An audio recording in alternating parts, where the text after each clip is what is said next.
Want to speak real English from your first lesson? Sign up for your free lifetime account at EnglishClass101.com. 15 questions that you should know. So these are 15 questions that not necessarily you need to know how to ask them. Perhaps you know some of the questions already, but you will probably also hear these questions as well. So we'll practice a few different answers for these questions too. So let's get started. Do you like American food? The first question is, do you like American food? You will probably be asked this question. Do you like American food? You can either say yes or no, or you can give a specific example. Someone says, do you like American food? Yes, I love Philly cheesesteaks. I would recommend saying yes or a little, or you can just say, I don't know. What do you recommend? Have you been to the United States? The next question is, have you been to the United States? Have you been to the United States? So if someone asks you, have you been to the United States? You should reply with either, yes, I have, or no, I haven't. Or maybe, no, I haven't yet, but I want to. When you want to ask someone this question, you can say, have you been to Japan? Have you been to Egypt? Have you been to China? Whatever. You can use your own country when you ask this question. How are you? How are you? When someone asks, how are you? Don't say, I'm fine, thank you, and you? Please don't say that. Please say something more natural, like good, great, I'm good, how are you? Something like that is much better than I'm fine, thank you, and you. Be a little more genuine in your reply. Also, when you ask this question, maybe one point to help you sound a little more natural when you ask someone else, try to say, how are you? How are you? Instead of how are you? Or, and make sure your intonation is correct. I've had a few people ask me, how are you? Like a little too, like, yeah, with this question, or like, how are you? But how are you should be the intonation with this. How are you? How are you? Is a little bit more natural. How long have you been studying English? How long have you been studying English? How long have you been studying English? Great question to know the answer to. Your answer should be, I have been studying English for blah, blah, blah years, or blah, blah, blah months, or blah, blah, blah weeks. But if that's too much for you, you can just use the time. How long have you been studying English? 6 years. How long have you been studying English? 2 months. So just pick the time if the whole sentence is quite long for you. How old are you? We don't really go around asking people how old they are, like just the first time you meet them necessarily, especially if they're older, much older than you. Like in particular, it's sometimes considered rude to ask, especially women, how old they are. So just be careful with this question. But if you're about the same age group, maybe you're at an event or a party or something and you just want to check how old the other person is, you can use this phrase. When you reply to this, just say, I'm plus the number, to make a really simple response. So how old are you? I'm 15. How old are you? I'm 42. Whatever the answer is, just stick I'm in front of it. Not I, but I am. But use the contracted form to sound more natural. I'm number. If you want to make a full sentence, you can say I'm number years old. Don't forget that S in years. I'm 1,000,000 years old. What did you say? What did you say? If you couldn't quite hear something that someone else said, you can use this question to confirm. Sorry, what did you say? It's a little nicer than just saying, what? What did you say? Or what did you just say? Sorry, what did you say? I couldn't hear you. What's this? What's this when you don't know what something is? What's this? When you're out for dinner, you're out for lunch or something and you find a new food, and you're curious, just say, what's this? To reply to this question, just say, it's blah, blah, blah. What's your name? What's your name? Of course, you should know how to ask this question and how to answer this question. What's your name is a little more natural than what is your name? Again, contracted form will help you sound much more natural. So what's your name? Someone asks you, you can just give your name. Alicia. That's fine. You can say Alicia. You can say I'm Alicia. That's fine too. You can say my name is, or my name's Alicia. Either any of those are fine. In a more formal situation, a business situation, I would use my name is blah blah blah while I shake hands or something. What's your phone number?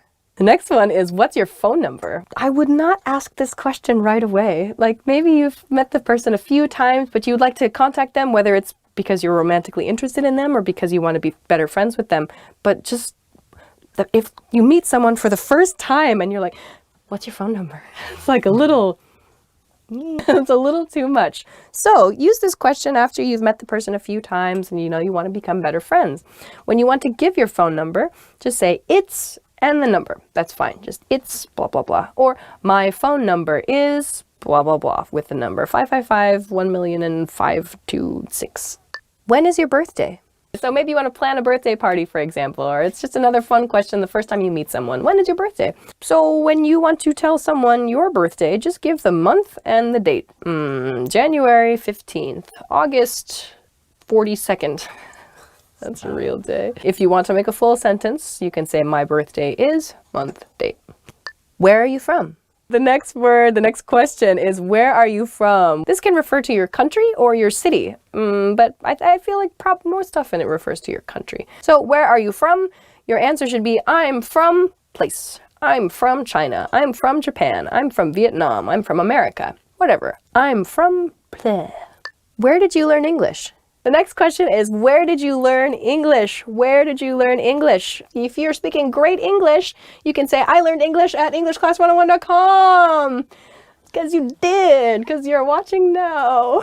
Anyway, where did you learn English? In this case, in the case of like these videos, I learned English online, or I learned English from, and then the school name or the program name. So I learned English from EnglishClass101.com, for example. If you studied English at university, you can say, I learned English at university. Or I learned English from my friends, perhaps. Where do you live? Where do you live? Depending on the situation where you're asked this can mean your country, like I live in America, I live in China. Sometimes it's about the place in the city where you live, sometimes it's about the country where you live. So you can kind of feel, I think, which type of question is being asked. Where do you work? Where do you work is talking about your job. You can use the pattern, I work at company name, or I work for company name. Either is fine. I work at ABC Company. I work for ABC Company. Either is okay. But, you know, if you have answered with the wrong information, the other person will just ask you, like, oh, I mean, where is your office? Or, oh, I mean, which company do you work for? Use the force for this one. Where is the bathroom? Where is the bathroom? Very important question. Where is the bathroom? In American English, where is the bathroom or where is the restroom is more common than where is the toilet. Using the word toilet is a little bit too direct in American English, so I recommend bathroom or restroom. 10 phrases that you always want to hear. So let's begin. You win. The first phrase is you win. You win. If you hear the phrase you win, it means you have won something. You are probably going to receive something for free. Woo! That's a very happy thing, right? You want to get free things. Congratulations! You win a car! Yay! Here are the keys to your new car. Great, thank you! I brought you something special. This is exciting to hear because it means this little something special is like, oh, I thought only of you, so I brought you this. I brought you something special. Really? Thank you. I miss you. I miss you. I miss you is nice. You can use this with your friends, your family members, your partner, whoever. I miss you shows that you want to meet the other person. Probably you haven't seen them as much as you would like to, so you can say, I miss you. I miss you. Call your husband or wife or boyfriend, girlfriend, whoever on the phone. Maybe you haven't seen them for a long time. You can say, I miss you. I miss you too. Take a break. I'll do the cleaning today. Take a break. I'll do the cleaning today. This means someone else is going to clean up your house for you or clean up something for you. I would be very happy to hear this phrase right now because my apartment is a disaster because I'm only there to sleep. So maybe you've had a long day at work or a long day doing something. You come home and somebody else has offered to do this for you. So take a break. I'll do the cleaning today. And you can reply, really? Thank you so much. I'm going to relax. The budget is unlimited. The next phrase that you always want to hear is the budget is unlimited. The budget is unlimited. This could be at work. This could be a budget, a personal budget maybe, but it just means there's no limit to the budget. You can spend as much money as you want. Woohoo! Very exciting. So let's see, in a business context, perhaps you have this new client who's going to give you a lot of money to build a new house or something. Maybe you're building houses. That's your project. Your boss comes to you. The budget for this project is unlimited. Really? Let's go crazy. Dun, dun, dun. There'll be a bonus at the end of the month.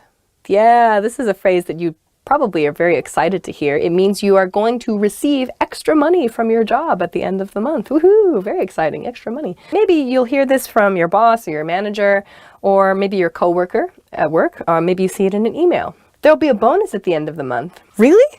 I'm going to use mine to buy a new car. Really? I'm going to use mine to go out on a date. Really? I'm going to use mine to get a new fish. You did a great job. You did a great job. You did a great job is something you'll probably hear from, well, I don't know, you could hear this from pretty much anybody. Anytime you've done a good job, someone will congratulate you or tell you their opinion with this phrase. You did a great job. You finished a project at work and your boss says, you did a great job. Nice. Thank you so much. It was really fun. Or thank you. Just say thank you. You look great today. You look great today. The other person thinks that your physical appearance is nice today. Don't think about the today part, you know, just take the compliment. Be like, oh, really? Thank you so much. You look great today. Oh, thank you so much. I got a new haircut. Thank you so much. I got enough sleep. Yeah. You were right.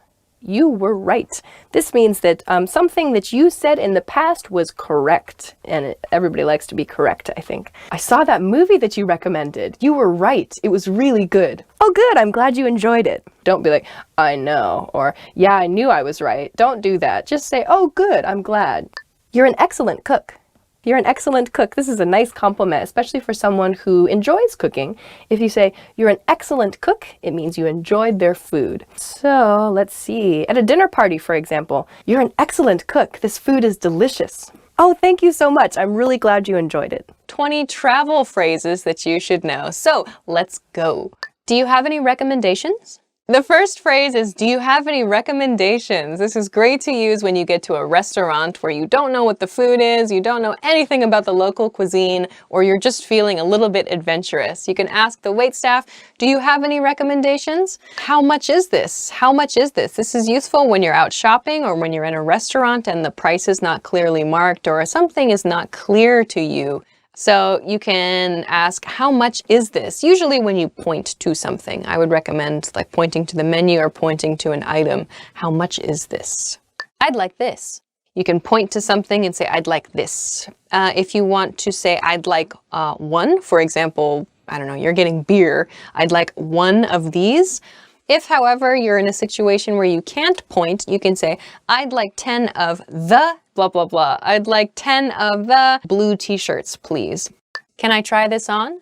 Is useful when you're shopping for clothes. So you find something that you'd like to try, just ask the staff, can I try this on? You can just say, I want to try this on, if you like. Do you speak English? You might get asked this phrase. So you should say, if you're watching this video, you should probably say yes, or you can say yes, a little, if you're not feeling very confident. If you're watching this video and you're understanding this part and you say no, then that's a little strange. So, I have a reservation. Usually the staff will greet you and you can say, I have a reservation. Hello, I have a reservation. It's at 7 o'clock. The name is Alicia.